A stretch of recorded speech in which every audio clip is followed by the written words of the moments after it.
This is the Sleepy Bones Detective Agency. Listener beware, you're in for a spare. My name is Jake Lucy, and if there's one thing that I know, it's that you've gotta live every day like it's your first. Always falling over, lots of crying and shitting, head too big for your tiny legs. You are listening to the Bone Zone Half Hour, featuring special guests, the constant construction going on in Birmingham City. Somehow, despite the £3.35 billion debt, there's still enough money left in the budget for the annual digging up of all the roads. I'm paying for that. I pay my council tax, and I'm paying for that. Today, you'll get one story, and you'll bloody well like it.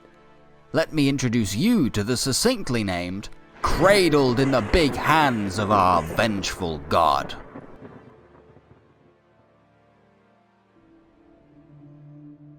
An orphaned, terrestrial planet rests cradled in the cupped hands of a dying god, neighbourless in an empty cosmos.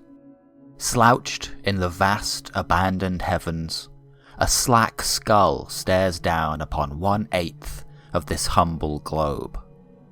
His tangible gaze emitting visible light in 2 tangential fields of almighty yellow. In tandem, they pierce through an atmospheric barrier of mirror blue, blooming phenomenal malachite skies. Only in the fastened sights of Godking Pantakratos can the folk beneath thrive. For the remaining 87% of the habitable world has undergone monumental cryoformation. Landlocked by continental glaciers, these simple folk live out their stub lifespans in disparate townships. Some seeking meaning in the constant menial work, empty praise, and hollow awe. At large, the folk disregard the meandering question of why. All, from the first breath of hot air to the dry cough of finality, has been laid out before them by the designated caretakers of this realm. In death comes the meaning of life to them. For death is to be chosen for a higher purpose. In his weakened state, Pantakratos can only be so kind. If the folk wish to remain in his good graces, they must prostrate their souls for his daily consumption. They, though they live and toil and feel and hurt, are but a cyclical, self-replicating biological fuel widely regarded as nutrition for the quasi-eternal Godking, but more accurately could be described as a cosmic propellant for the dying engine, the invisible heart that beats somewhere within Godking Pantakratos. This is a veritable fact implored by the stokers of said engine, blessed beings bestowed with his impossible task.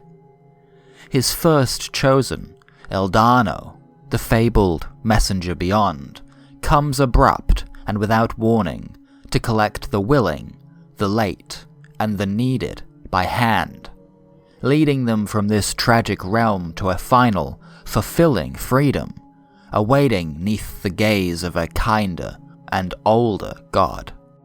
A promised reward for boundless labour and infinite patience. So, if it's coming, and you know that it's coming, why not spend some time at the casino at God's Rib? Informal luxury in paradise pre-paradise, a temporary tasting platter of loyal servitude and whimsical lightheadedness for those willing and able to pay for it. A cashable act of kindness, a novelty, or a boon.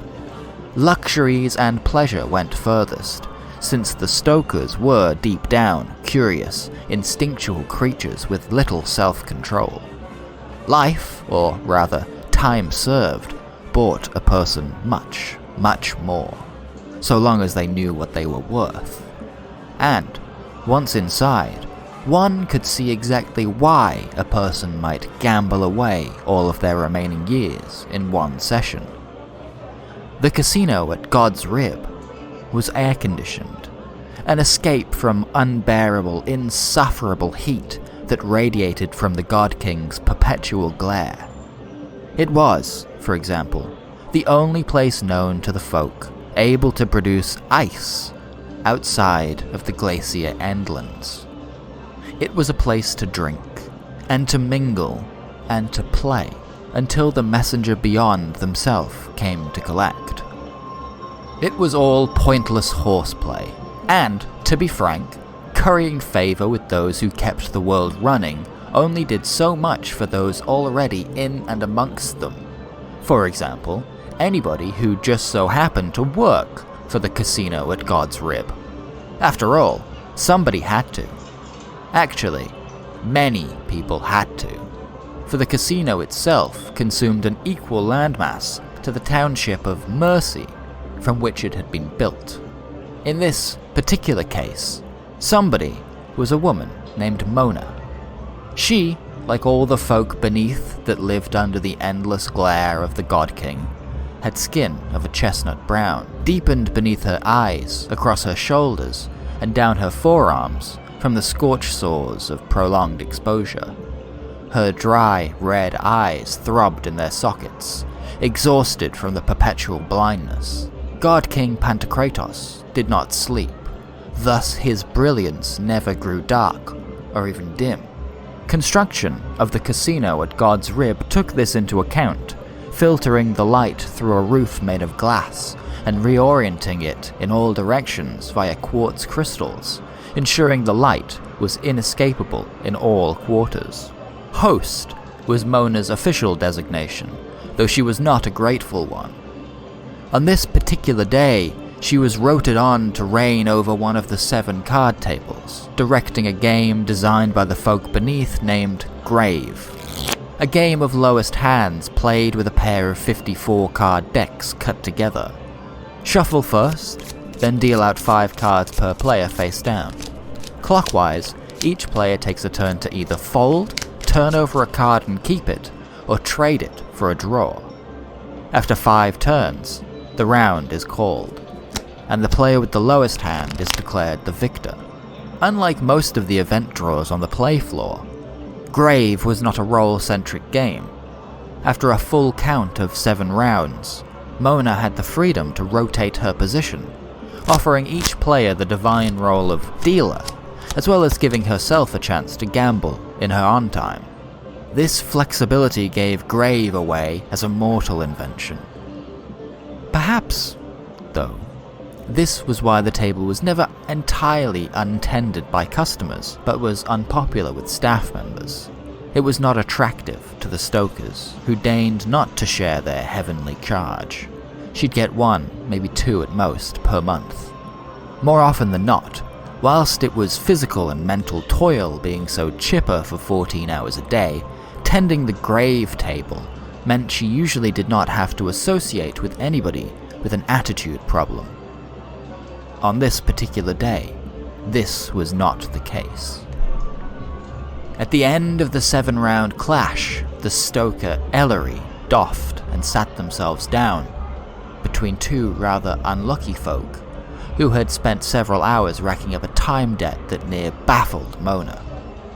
Most could not help but call the stokers beautiful, for they had been blessed by the God King in both spirit and form. Each held proportions similar to the folk, albeit around 2 foot taller than their own average height. Ellery, in particular, was heavy set in the middle, and yet stood nearly 2.5 heads above Mona. They, as a group, were impossible to read in the most literal sense. Their faces were featureless from certain angles, because stoker skin absorbed almost all of the light that graced it, leaving but a void in the shape of a man. Amidst this darkness fluttered sparks and flashes, fantastic patterns as if their form were 1,000,000 miles deep and hiding all sorts of secrets. To some, this was beautiful. To Mona, it induced a kind of primal fear. It made her own skin crawl. It made her heart beat like limped running. A viciousness hid beneath the fine, smooth surface, like you would sink forever if you fell into it. Nature abhors a vacuum, and their expansion into nothingness was not unlike the perpetuity of Mona's existence. Furthermore to the point, Ellery was a piece of shit. Didn't understand the game. They were just there for the assured adoration. A round passes, and there is no winner but the obvious. Nobody leaves, but nobody draws either. As a collective, the players opposing Ellery flip their cards one by one and cross their fingers that luck leave their side for the time being, or fold within 2 turns. Ellery wins just by default, despite having 2 king cards and a 9. Nobody, not even Mona, was safe from the draw of the demigods, and that made her sick in her core. If she had herself correct, Mona was built to live in a shack somewhere far, far away from all the vivacious chatter and the ringing of jackpot bells. Every social interaction was a learned behavior drilled into her smooth brain during her time here at the casino at God's Rib. And being alive required constant, conscious decision-making and very literal navigation. On top of the game, having to remember every single face and name, having to serve without faltering, having to praise the ground they walked on, it was all very difficult. It was hard enough just to get out of bed in the morning, but to face it, continually, forever and ever, over and over until Eldano eventually just decided by divine whim that it was her turn for salvation? God King above! Surely, she thought, if it was meant to be, then that part of her would be built into her spirit naturally, wouldn't it? Innate, immovable. There wouldn't be any resistance to it. You have to live somewhere, so you have to work somewhere. For the drones at the casino at God's Rib, this went hand in hand. For the entire West Wing served a residential purpose. Mona wasn't born into a trade, so it was either work the casino or delve deep into the clay earth, mining for the few precious materials that the generation on generations before her had somehow allowed to slip through their fingers. You had to live somewhere, for he looked down on an intentional death. The messenger beyond does not come for you if you take matters into your own hands. Not that, in the grand scheme of things, that sounded too awful. It sounded quiet. Plus, you can't get slapped across the face when you don't exist. An open palm carved itself across her face. It stung and it burned, as if the God King had focused both eyes on just her cheek for a moment. Mona had missed her cue, distracted by the haunted echoes in the back of her mind. Another round had come to a close and Ellery had won, again. It was a small accrual, several years at most, and it was inconsequential compared to the act of vile aggression that had launched Mona to her feet. Her card table followed her up, overturned by the force. Rarely do the folk beneath see the true fury of the Stokers, for it changes them visibly. It is unbecoming of the holy. First bursts forth a grand, burning ring, a symbol of subjugation under the Godking Pantakratos, and evidence of his blessing to carry out his will. Like a trick of the eye, this halo that crowns them always appears to be behind their head, regardless of one's position. A perfect circle of golden fire decorated with 7 points on the interior circumference, exuding the hum of struck sheet metal as it rotates at wind speed. As if required to conjure it, the sporadic beacons of light in their core form are swallowed and, for the briefest of moments, as is all of the light around them. Luminescence returns, followed swiftly by the realization that the reason she has not already been struck dead was the whisper of another folk.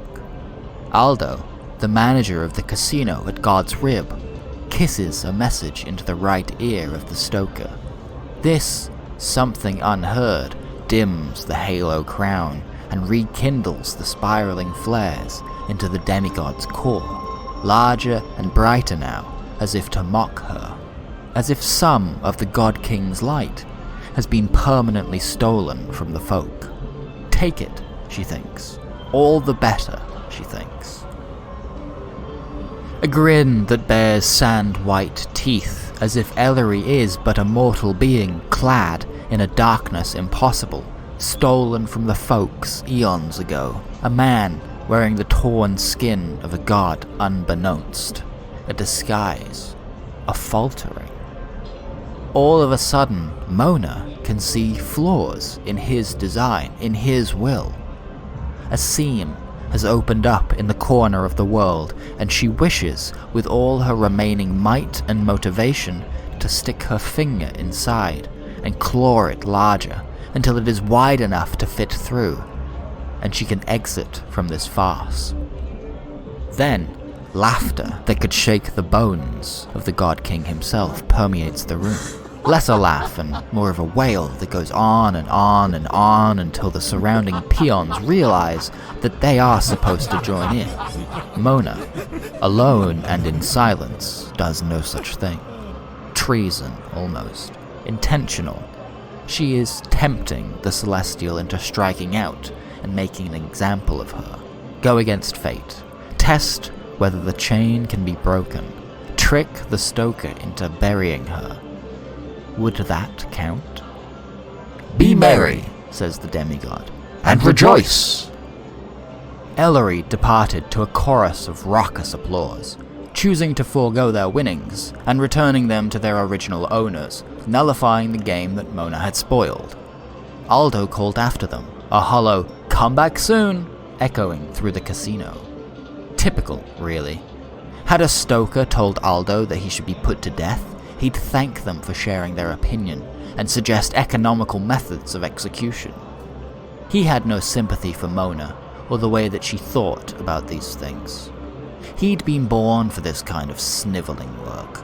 Didn't understand what was wrong with it, the malaise that came along with it, the feeling of pointlessness, the despair, oh, the melodrama.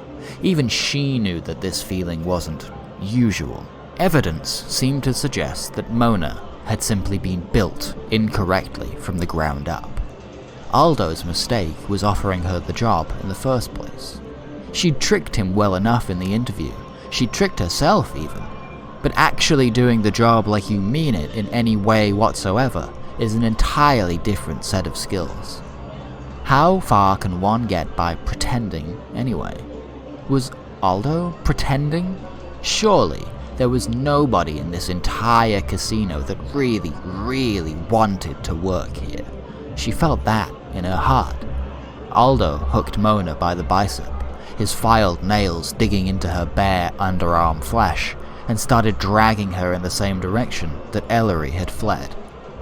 She didn't struggle. After all, she wanted to leave.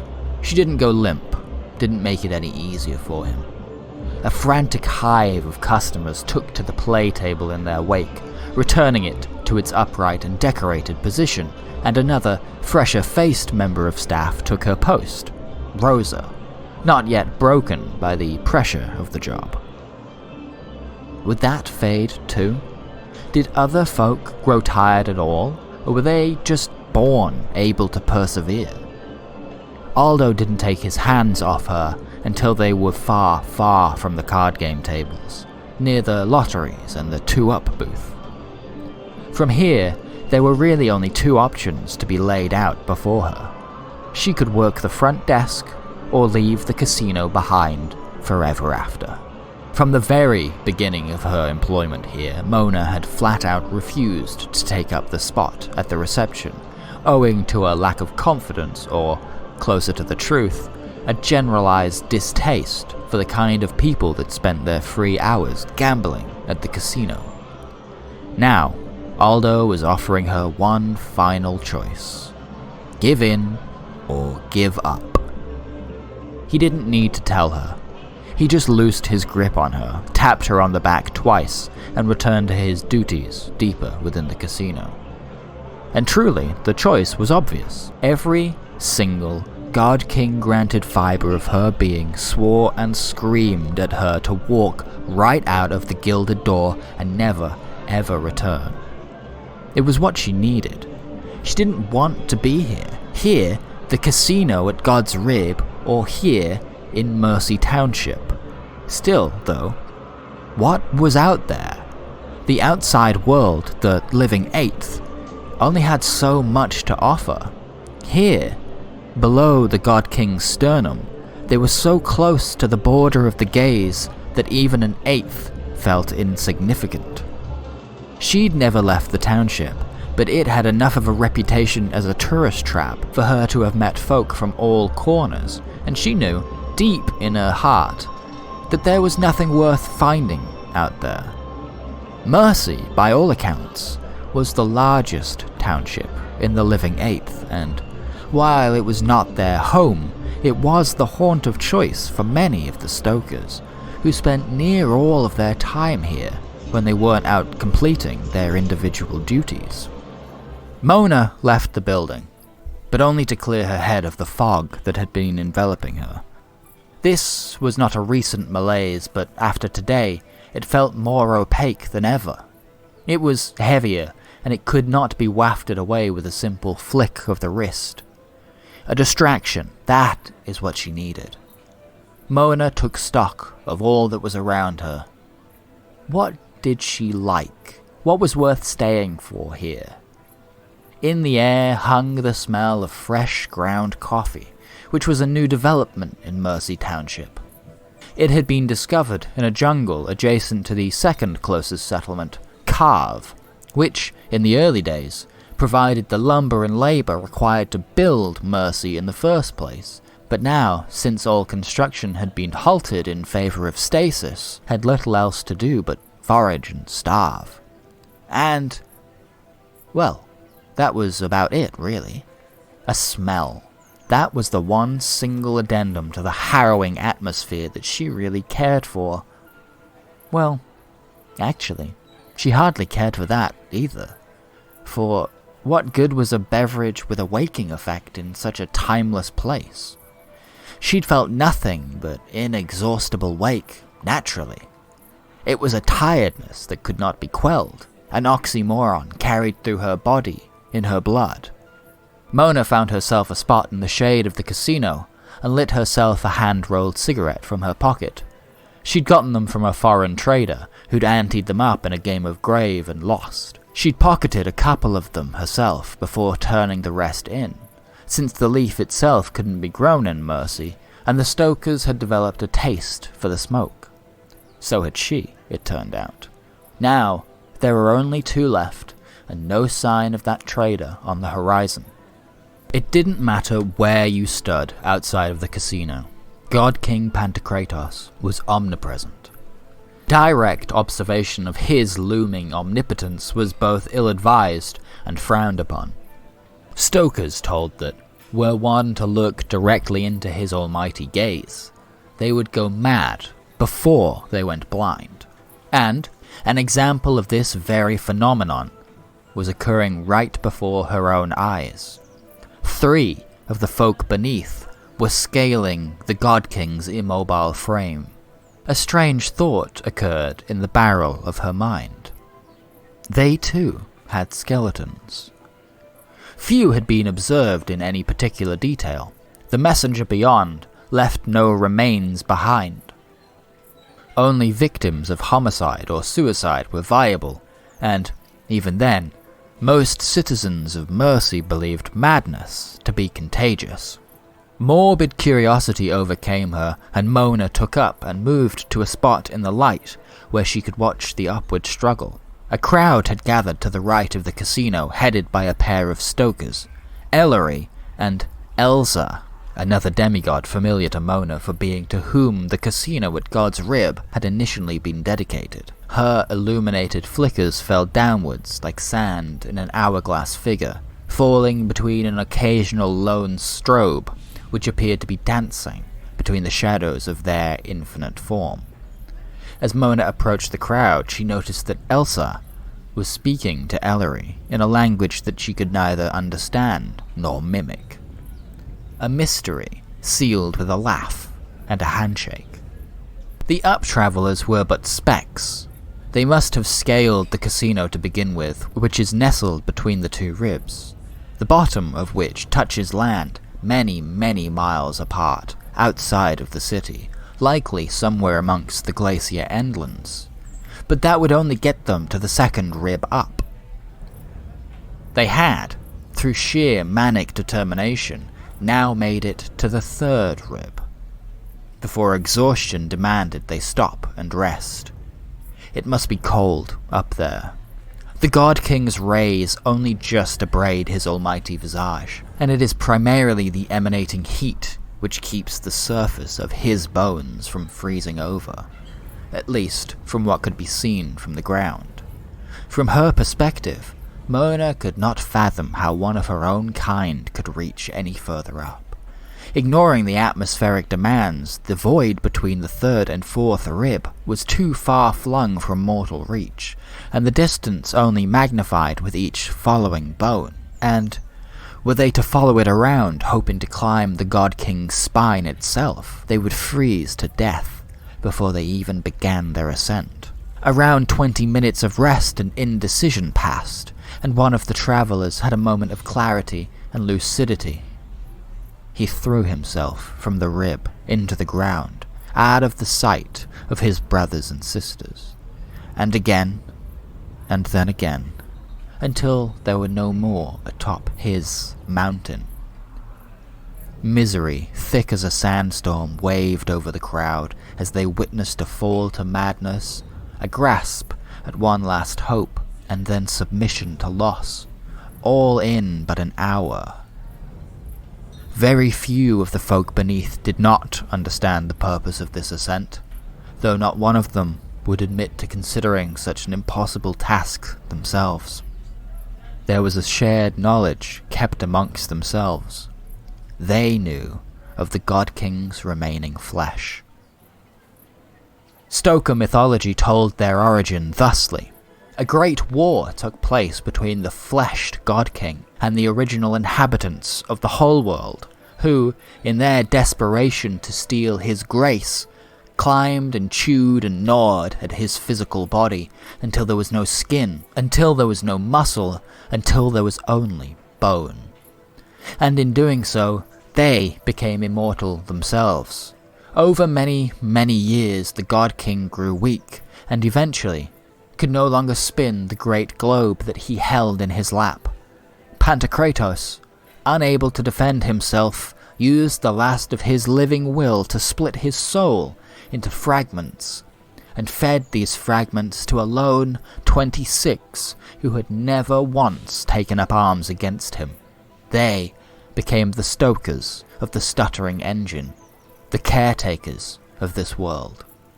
And in one fell swoop the newborn stokers cleansed the living eighth of the violent tribe, and helped mould what remained of their ranks into the first generation of the folk beneath, as punishment for their folly.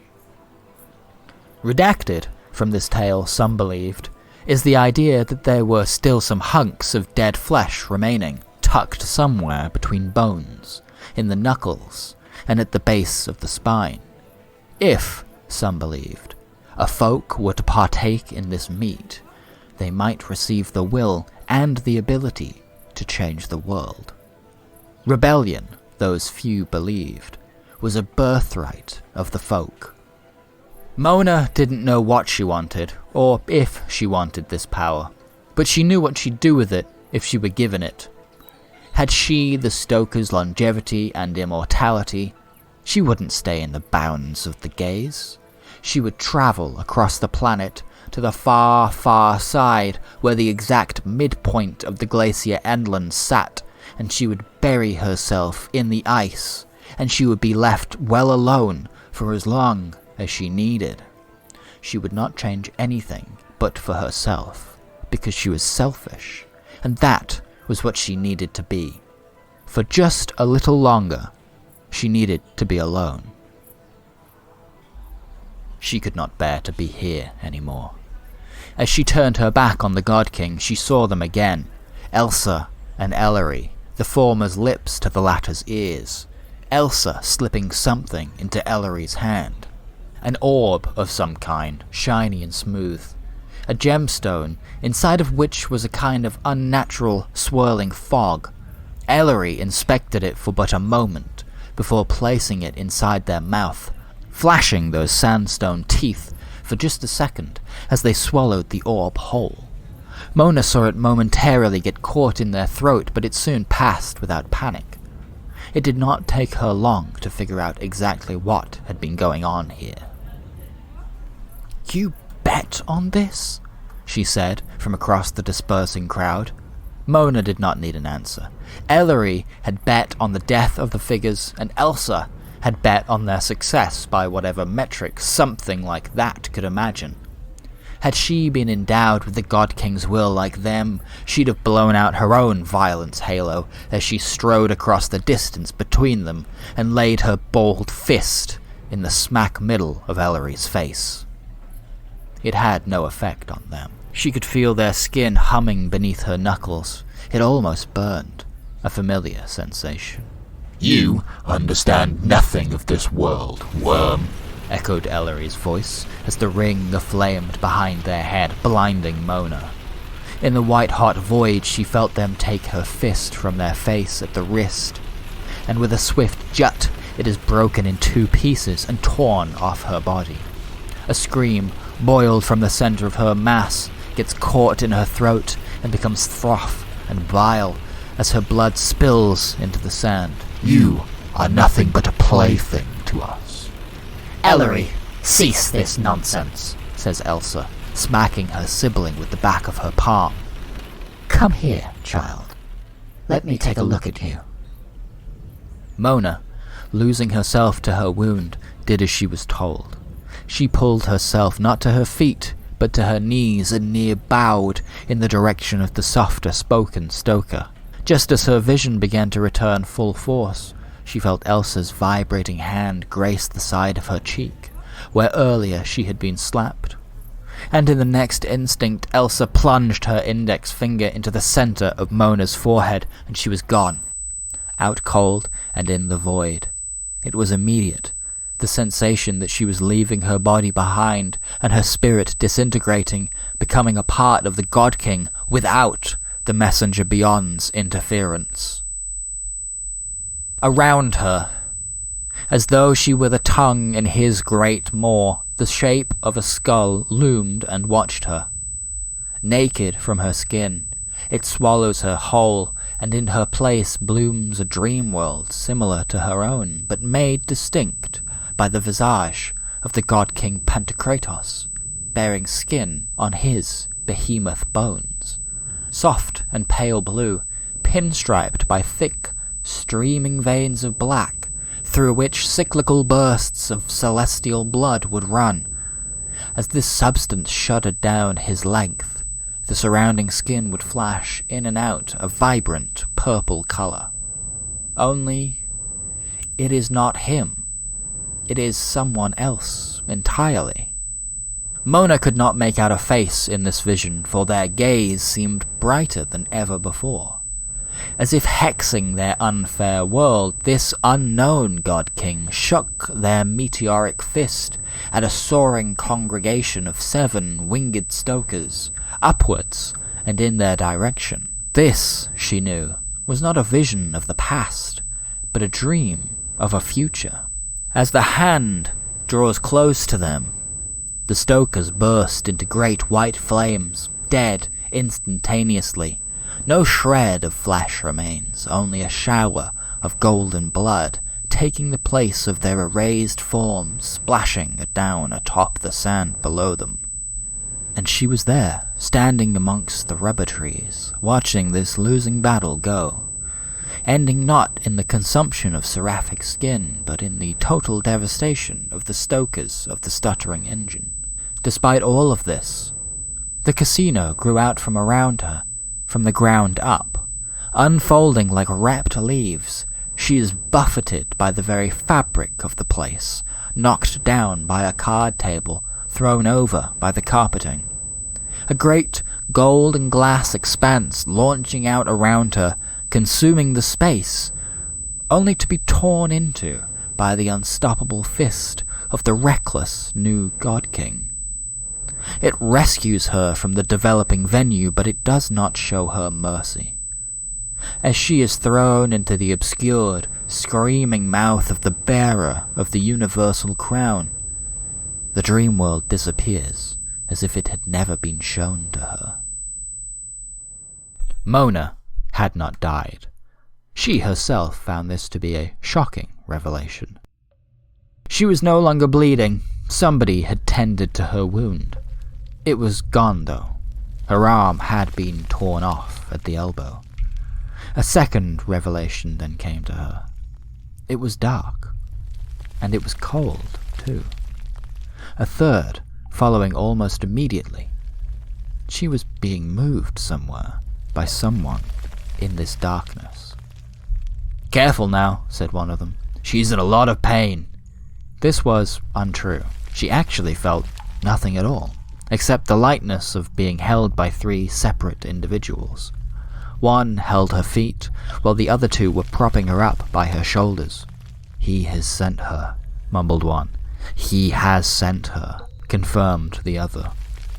Sleep began once more to take her, as it had done all her life, by surprise and with force. An echo followed her back into the dream world. "We'll have to dig deeper now. The time has come to find the flesh."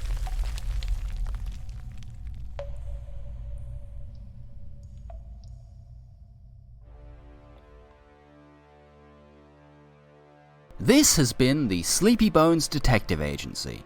We're farm to table over here. I milk these stories from the story cow, and boy, does he love being milked. You have been listening to the Bone Zone Half Hour. If you liked that, why? I'm really phoning it in. You know I've got a whole ass full-time job outside of this, right? I have been your host, Jake Lucy, and when I was walking home from my previously mentioned full-time job the other day, I saw a half-eaten corn on the cob fall out of a man's trouser pocket right in front of me, and he said to me, and I shit you not, "My wife is going to be very mad about this." This audiozine is copyright 2025. All resemblance to actual persons, living or dead, is purely coincidental. Despite the fact that if you go outside right now and squint up into the sky, you'll see Godking Pantakratos looming in the above world. If you enjoyed this show, give me money so I can quit my awful fucking job at patreon.com/SBDA. Otherwise, why not go to carefulthere'sbones.com and see what else we've been doing with our very limited time on the earth. Until next time, remember to have a good night. Don't sloppy that toppy. And tell your mum to listen to the SBDA, she's not returning my calls. Stay safe, or don't!